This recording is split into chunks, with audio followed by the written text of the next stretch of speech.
자, 그러면 이번 시간에는 이제 이어서 메디컬에서의 비만 관리 주사요법에 대해서 알아보도록 하겠습니다.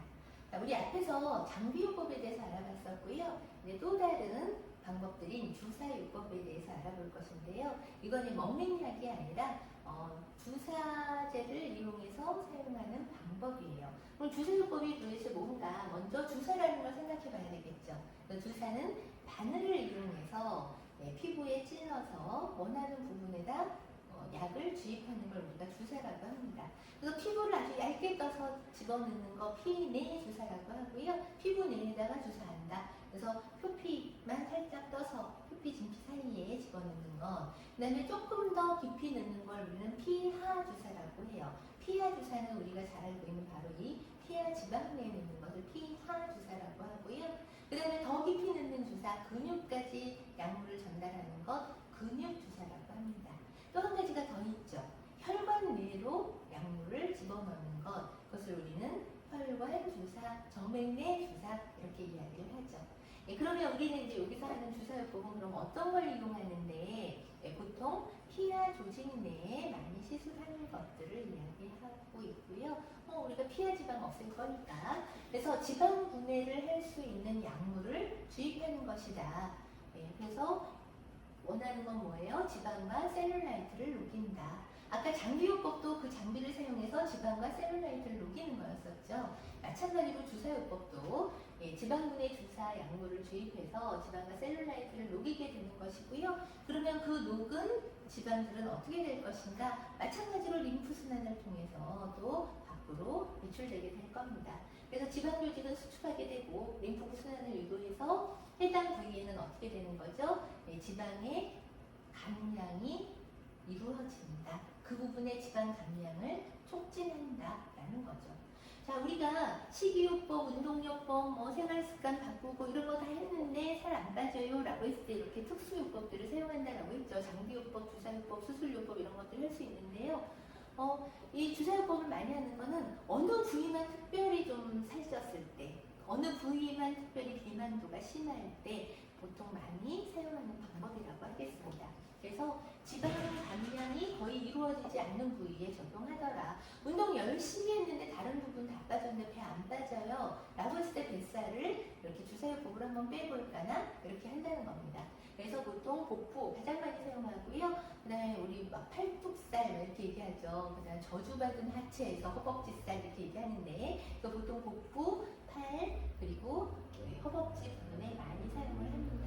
그리고 이제 조금씩 해서 얼굴에도 이렇게 볼살이 있는 분들이 있어요. 그런 사람들한테는 얼굴에도 사용하긴 하는데요. 얼굴에 사용하는 것보다는 보통은 복부에 가장 많이 사용하고 허벅지와 팔에 이제 많이 이용되는 경향이 있죠. 자, 주사요법 오늘 배울 거 PPC 주사, HPL 주사, 카복시요법 이런 정도 배울 거고요. 주사요법도 굉장히 많아요. 여러 가지로 또 의사들이 레시피를 달리해서 이름을 달리해가지고 많이 이용하고 있는데요. 우리는 이번에도 마찬가지로 원리를 이용해서 그 원리에 따른 어떤 약물을 사용한 원리인가에 따라서 또는 이제 어떤 방법을 이용한 거에 따라서 그 원리를 한번 배워보는 시간을 갖겠습니다. 마찬가지로 주사요법도 얘만 해서는 드라마틱하게 효과적이지 않다. 뭘 해야 된다? 앞에 장비요법 때 말씀드린 것과 마찬가지로 이번에도 결국은 식이요법, 그 다음에 그래서 먹는 양이 쓰는 양보다는 적게 하는 것, 그러면서 운동을 병행해서 몸의 체력을 떨어뜨리지 않게 잘 유지하면서 그리고 생활 습관들 나쁜 것들이 있다면 고치면서 그러고 나서 주사요법을 해야 그 부분에 있어서 살이 빠지는 그런 비만도가 좀 적어드는 그런 효과가 있다고 하겠습니다. 자, 주사요법의 첫 번째 PPC 주사를 소개합니다. PPC 주사라는 거는요, 콩에서 추출한 성분을 이용한 거예요. 콩에 있는 레시틴이라는 성분을 이제 꺼내서 그걸 뭔가 합성을 해서 사용하는 약물이고요. 이게 원래는요, 간경변 환자한테 사용했던 치료제였습니다. 간경변 환자들은요, 혼수 상태가 와요. 간에서 해독작용을 해야 되는데 해독작용을 못하기 때문에 간의 독성이 해소되지 않고 몸에 돌아다니면서 뇌에 가서 좀 이렇게 신경 이상 증상을 일으켜서 혼수를 오게 하거든요. 그거를 우리는 간성 혼수라고 하고요. 이 간성 혼수를 조금 개선하는 그러한 치료제, 보조제로 허가된 제품이었다는 것이죠. 근데 이거를 간성 혼수에다 썼더니 이거의 부작용이 세포벽 파괴예요. 그래서 세포벽을 파괴해서 지방세포들도 파괴되는 효과가 나타나더라. 그러하니 이것을 우리는 지방분해 약물로 사용할래 라고 해서 예전에 많이 썼던 거예요. 2000년대, 1990년대 후반, 2000년대 초반에 많이 사용을 했는데 실제로 생각보다 효과가 높지 않더라. 지방세포가 파괴돼서 이 지방분해하는 효과보다는 안전성이 더 문제가 되더라. 이 다른 부분에까지 몸에 나쁜 영향을 미치더라. 그래서 사용하지 말아라 라고 금지된 약물입니다. 그래서 리포스타빌, 리피시라는 이름으로 이제 많이 사용이 됐었는데요. 지방세포만 없애라 그랬더니 주변 조직까지 같이 손상을 입히더라는 거예요. 그래서 지방을 잡으려다 건강이 나빠지더라. 이렇게 되니까 이거 안 되겠어. 이거 사용하지 말라고 좀 이렇게 의사들이 알아서 좀 해줘라고 권고가 내려진 거고요. 그래서 사용 금지, 권고, 그 염증, 부작용, 다른 부분에 이제 손상 있는 조직이 손상 있는 이런 것들 때문에 의사들이 좀 양심적으로 사용하지 않았으면 좋겠어라는 자제 요청이 들어갔고 결론적으로는 2014년에는 이 품목이 이제 품목 허가가 취소되는 것까지 해서 지금은 전혀 사용되지 않는 약물이에요. 그런데 이제 초창기에 이렇게 지방분해 주사로서 이용이 됐었기 때문에 여러분들한테 소개시켜 드리는 것이고요. 혹시라도 막 지방 같은 데서 아직도 이 PPC 주사를 사용한다면 사용하지 않도록 하는 게 좋겠습니다. 자, 두 번째는 PHL 주사입니다. 미안해요. PHL이 아니라 HPL 주사입니다. HPL 주사에서 H는 뭘 얘기하냐면 하이퍼토닉이에요. 하이포토닉.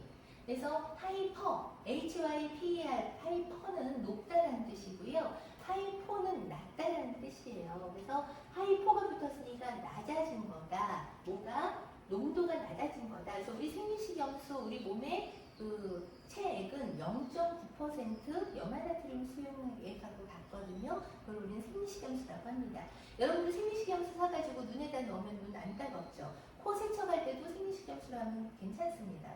근데 우리가 눈에 물이 들어가거나 코에 물 들어가면 어때요? 막 너무 맵고 따갑고 킥킥킥킥 하잖아요. 농도가 안 낮아서 그래요.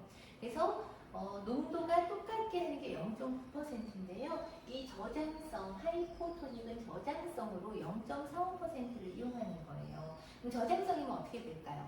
우리 몸의 체액은 0.9인데 저장성 용액이 들어간다면 자, 농도가 낮은 곳에서 농도가 높은 곳으로 뭐가 이동하죠? 체액이 이동하게 됩니다.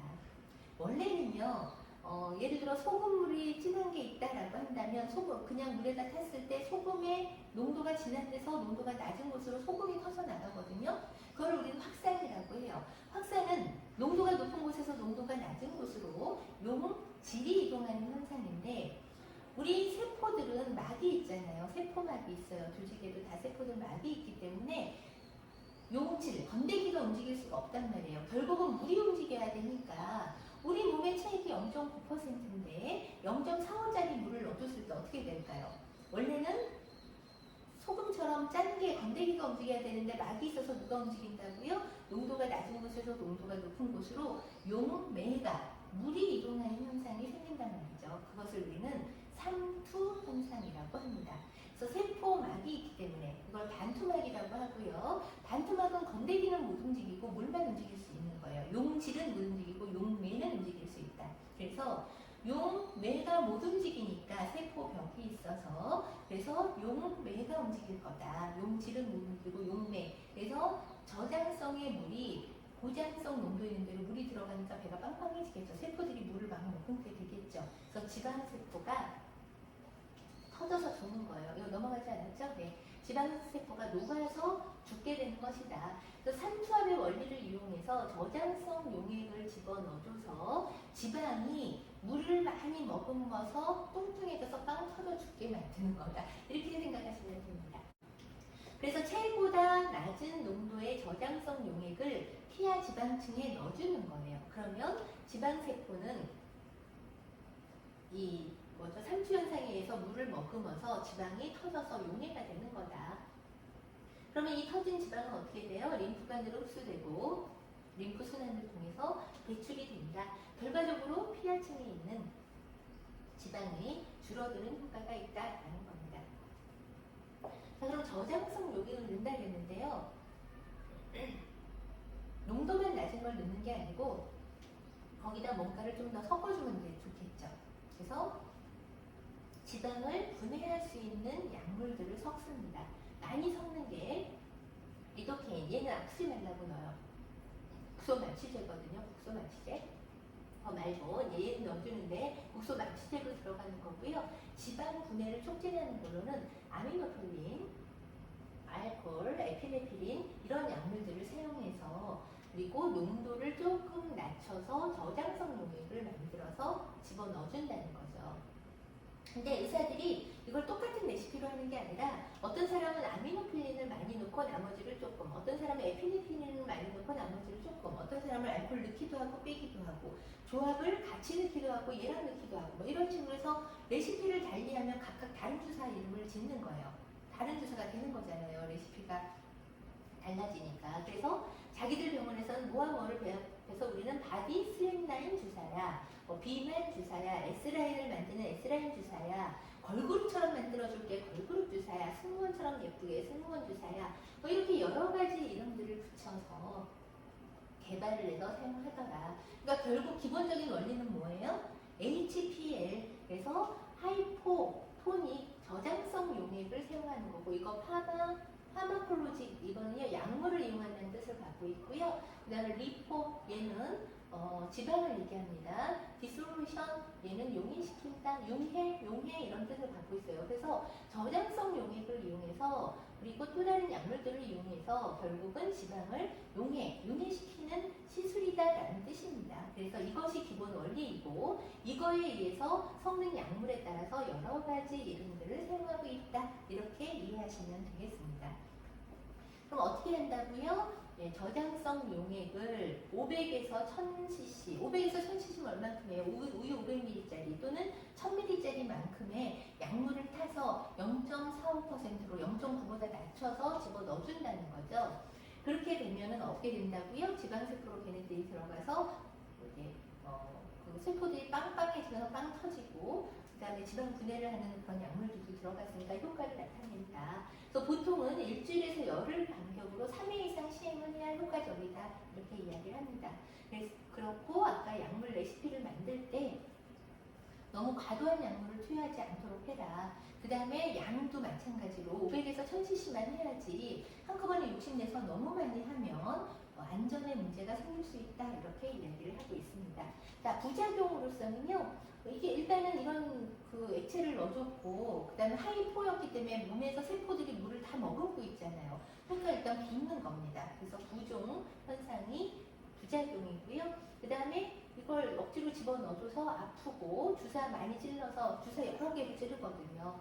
그래서 멍이 들고 이럴 수 있고요. 그 다음에 이게 갑자기 체액이 많아졌기 때문에 물렁거리고 어지러울 수 있습니다. 그래서 구토와 어지러움 올 수 있고 또 사람에 따라서는 아까 섞는 약물에 따라서 알러지 같은 거 올 수도 있고요. 심지어는 생리적인 변화까지도 올 수 있다라고 하는 건데 한번 집어넣는 사진을 보여드리도록 할게요.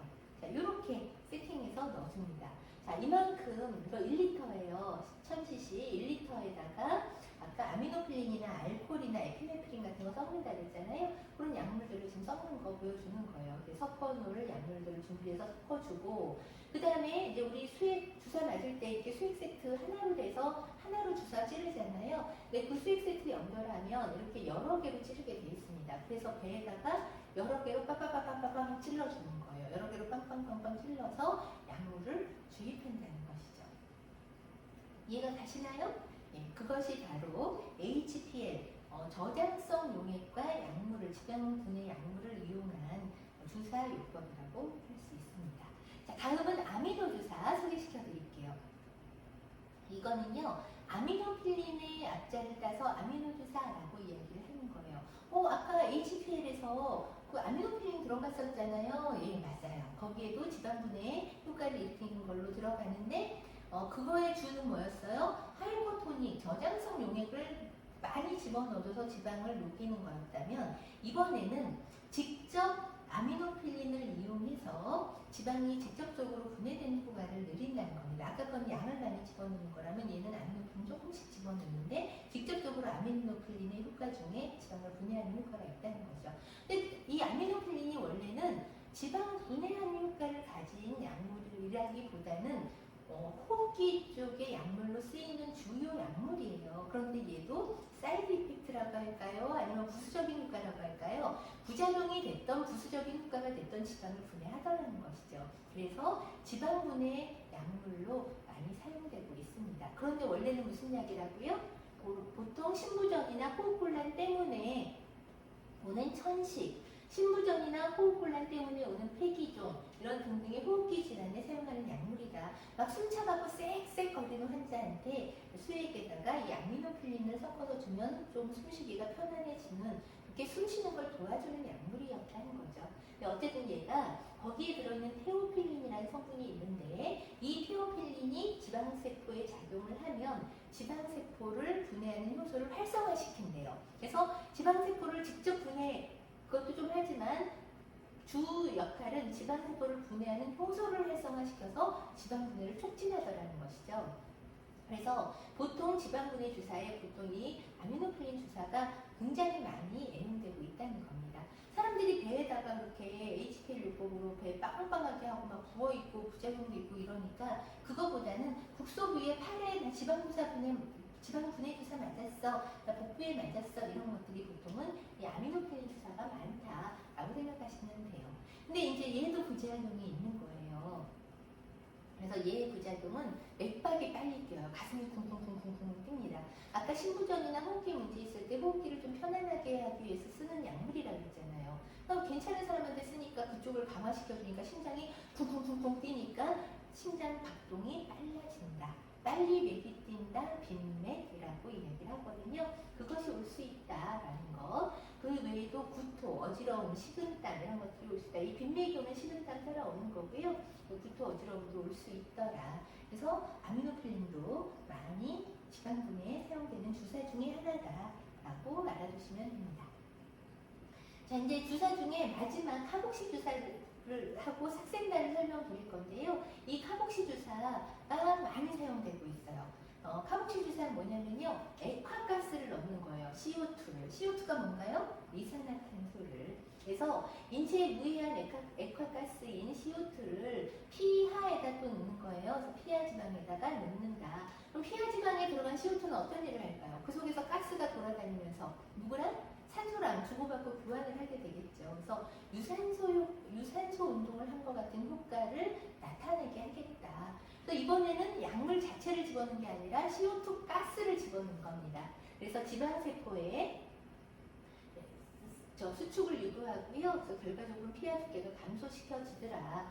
이거를 왜 처음에 넣기 시작을 했냐면 CO2 가스를 넣은 게요. 1952년, 그러니까 지금으로부터 한 70년 전에 프랑스의 이제 의사가 환자들이 이게 순환이 잘 안 돼요. 그래서 거기다 가스를 넣어줬더니 거기에서 그 가스를 없애느라고 몸에서 순환을 시키더라. 혈액이 많이 오고 산소와 이산화탄소를 서로 주고받고 하더라. 이런 원리를 이용하느라고 사용됐던 방법입니다. 그래서 사실은 지방분해를 하려고 사용했다기보다는 말초혈관 순환 장애의 치료 방법으로서 사용됐던 것들이 지금 이게 지방 분해하는 또 사이드 이펙트가 있더라. 조금 좋은 이펙트 효과가 있었던 것이죠. 그래서 CO2를 집어넣어주면요. 이것들이 그 안에 들어가서 막 움직이면서 과팽창 되는 거예요. 그럼 어떻게 될까요? 그 부분에서 산소와 서로 주고받고 CO2 농도가 상승하면 혈관이 확장되면서 거기에 혈액들이 막 와요. 미친 듯이 와서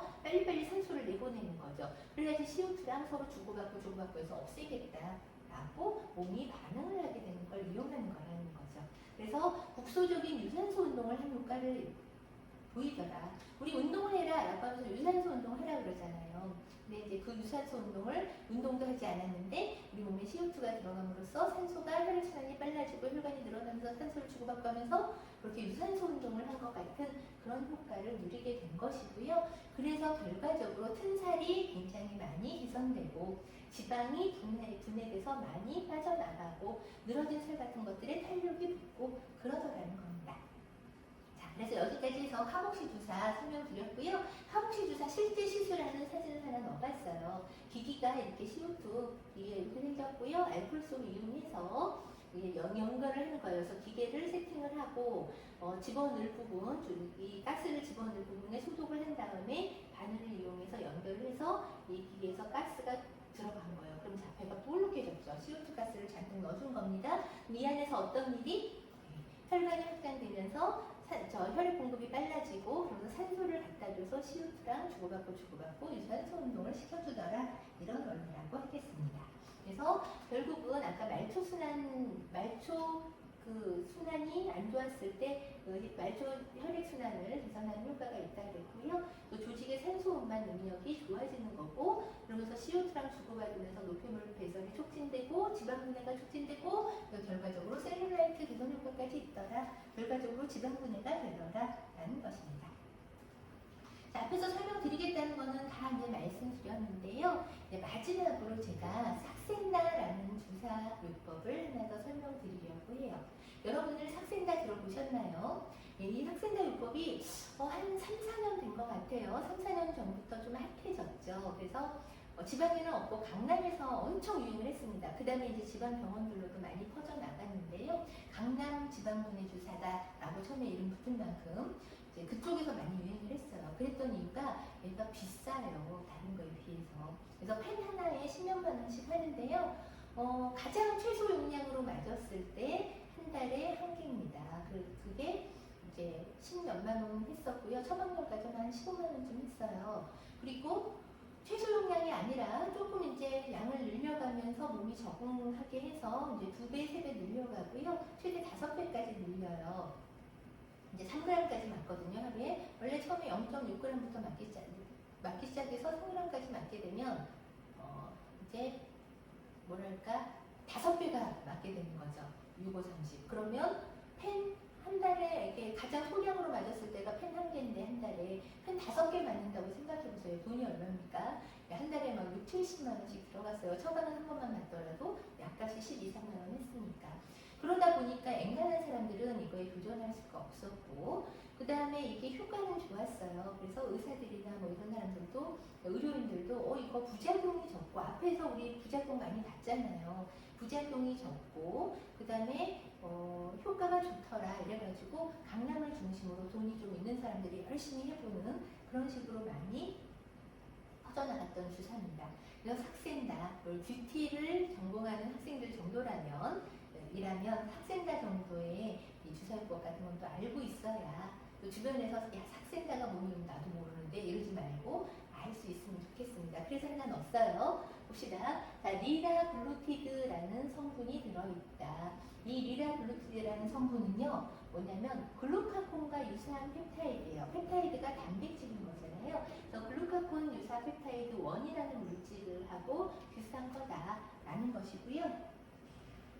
주사제는 이렇게 생겼습니다. 당뇨 치료 받는 분들이 자가로 자기 배에다 주사 놓거든요. 인슐린 주사를. 그거랑 똑같이 생긴 거예요. 그래서 여기서 0.6mg, 아까 제가 말 잘못한 것 같아요. 0.6g씩 맞는 게 아니라 엄청나죠. 0.6g, 3g이면 그게 아니라 0.6mg.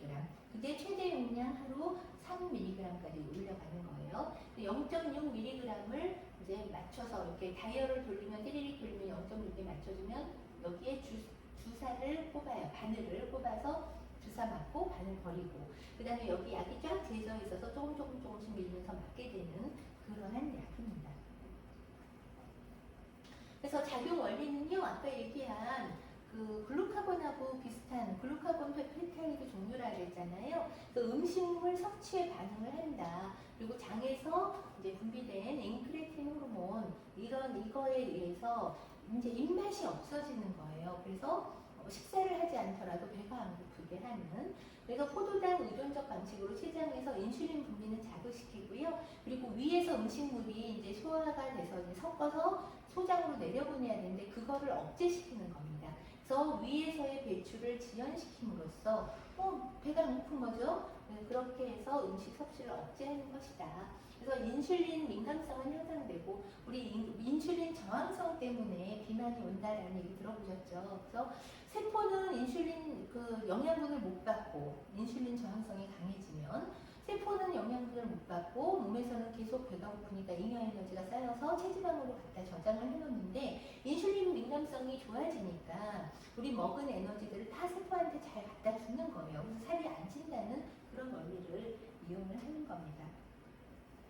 그래서 투여 방법으로는요, 이게 주사를 맞잖아요. 그러면 13시간 동안 효과가 있대요.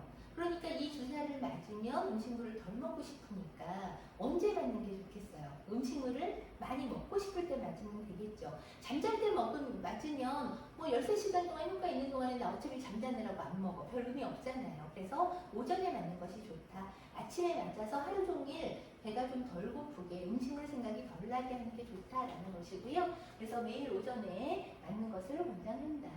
그리고 매일매일 맞아야 되는데요. 12주차까지도 5% 이상 체중 감소가 없을 때는 안 맞는 것이 좋겠다. 그리고 만약에 이제 지금 이게 조금씩 맞다가 여기 0.6mg이라고 했잖아요. 그래서 조금씩 맞으면서 늘려가는데요. 만약에 5주차에 3g까지, 3mg까지 늘려서 계속 이 5주차를 다 맞았는데 이렇게 용량 조절해서 맞았는데도 5주차까지도 효과가 전혀 없다. 그럼 이 사람은 삭센다에 대해서 효과가 없는 사람이에요. 그냥 그만해라 라고 이야기를 합니다. 그래서 최대 3mg으로 5주간까지 이렇게 했는데도 반응이 없다면 중단하는 것이 낫고, 또 어쨌든 조금 효과가 있는 것 같아서 계속 했는데 12주차까지 해도 5% 이상의 체중 감소가 없을 때는 중단해라 라고 이야기를 하고 있습니다. 삭센다도 부작용이 있긴 한데요. 살짝 나오지야, 물렁물렁 하는 거, 변비, 설사, 피로감 이런 것들이 있다고 하는데 앞에서 봤던 주사요법들보다는 심하지 않대요.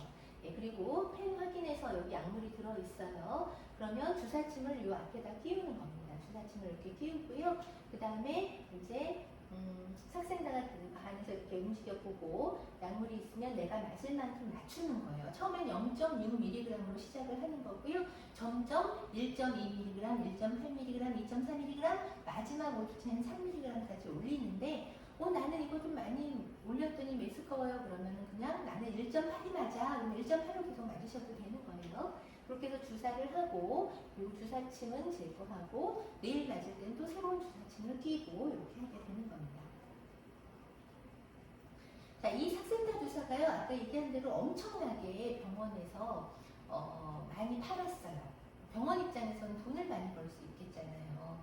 아까 얘기한 대로 굉장히 비싼 주사를 병원에선 팔면 돈이 많이 되니까 굉장히 처방을 많이 했었고요. 실제로 부작용이 좀 적고 또 효과도 많이 좋다고 하니까 많이 판 것도 있지만 그러했습니다.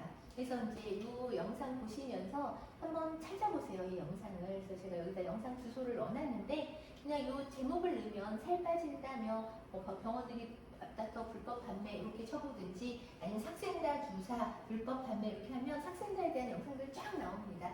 요거는 시간 관계상 그냥 안내만 드릴 테니까 여러분들이 참고 영상에서 한번 찾아보시는 걸로 하면 좋겠어요. 자, 그리고 또 넘어갑니다. 자, 그러면 이제 원래 삭센다 투여 대상은 어떤 사람들이었을까? 굉장히 인기를 끌고 아무한테나 막 팔고 막 이랬는데요. 사실은 이 삭센다는 정해져 있었던 거예요. 어떤 사람들 맞아라 라고 정해졌냐면 BMI가 30 이상인 사람, 그러니까 우리 BMI 지수는 체중을 자기 키의 제곱으로 나누는 거죠. 키는 미터로 이야기해서 160cm다 그러면 1.6 곱하기 1.6 해서 나오는 2점 몇을 체중 60kg 나누기 2점 몇 이런 식으로. 그래서 체중을 메타 자승으로 환산한 키의 제곱으로 나누는 지수가 30 이상인 비만인 사람이 맞아라 라고 했던 거고요. 그 정도가 아니라면 27 이상이면서 당뇨병 전 단계에 있거나 그리고 고혈압, 이상 지질혈증이 있는 사람들이 맞아라 라고 원래는 정해놨었어요. 그래서 사실은 처방도 의사들이 양심적으로 이런 사람한테만 해줘야 되는데 실제로는 그냥 조금 나 맞고 싶어요 라고 하면 막 팔았다는 얘기죠.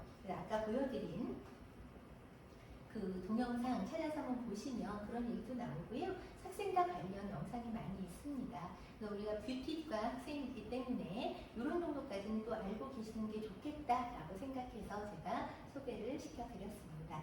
자, 여기까지 해서 또 이번 시간에 살펴봤던 메디컬에서의 비만관리 주사요법 수업을 마치겠습니다. 자, 여러분 감사합니다. 수고하셨습니다.